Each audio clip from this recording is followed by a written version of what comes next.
ஃப்ரிட்ஜுக்குள் தேங்காய் சிரட்டை வச்சு பாருங்க. இப்படி காசு மிச்சம் பண்ணலாம். தேங்காய் சிரட்டையை ஃப்ரிட்ஜுக்குள் வைப்பதால் உணவுப் பொருட்கள் கெடாமலும் மின் நுகர்வு சிக்கனப்படுத்துவது எப்படி என்றும் இந்த பதிவில் காணலாம். அடிக்கடி ஏற்படும் மின்தடையால் ஃப்ரிட்ஜில் வைக்கப்படும் உணவுப் பொருட்கள் வீணாவது கவலையளிக்கும் விஷயமாகும்.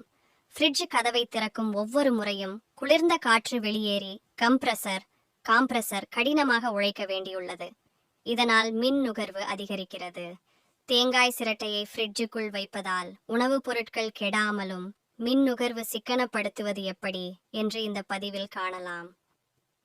சுத்தம் செய்யப்பட்ட தேங்காய் சிரட்டையை மூடியுடன் கூடிய ஒரு பிளாஸ்டிக் டப்பாவில் பயன்படுத்தப்பட்ட ஐஸ்கிரீம் டப்பா போன்றவை வைக்கவும். சிரட்டை முழுவதுமாக மூழ்கும் வரை டப்பாவில் தண்ணீரை நிரப்பவும். மூடியை இறுக்கமாக மூடி ஃப்ரீசர் பகுதியில் 6 முதல் 8 மணி நேரம் திடமான பனிக்கட்டியாக மாறும் வரை வைக்கவும்.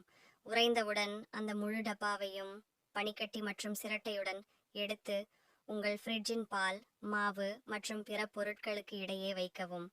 இது வெறும் பனிக்கட்டி மட்டுமல்ல, தேங்காய் சிரட்டையின் இயற்கையான பண்புகள் சுற்றியுள்ள பனிக்கட்டியை தானாக உருகுவதை விட மிக மெதுவாக உருகச் செய்கிறது. மெதுவாக உருகும் இந்த பனிக்கட்டி உங்கள் ஃப்ரிட்ஜின் உள்ளே பல மணி நேரங்களுக்கு தொடர்ந்து குளிர்ச்சியை அளிக்கிறது. இது உங்கள் உணவை பாழாகாமல் பாதுகாத்து மளிகை பொருட்களை வீணாக்குவதிலிருந்து பாதுகாக்கிறது.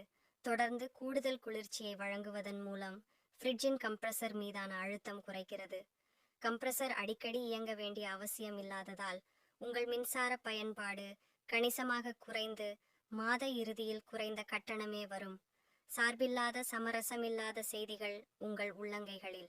உடனுக்குடன் செய்திகளை தெரிந்து கொள்ளவும் உங்கள் கருத்துக்களை பகிர்ந்து கொள்ளவும் சமூக வலைத்தளங்களில் எங்களை பின்தொடருங்கள்.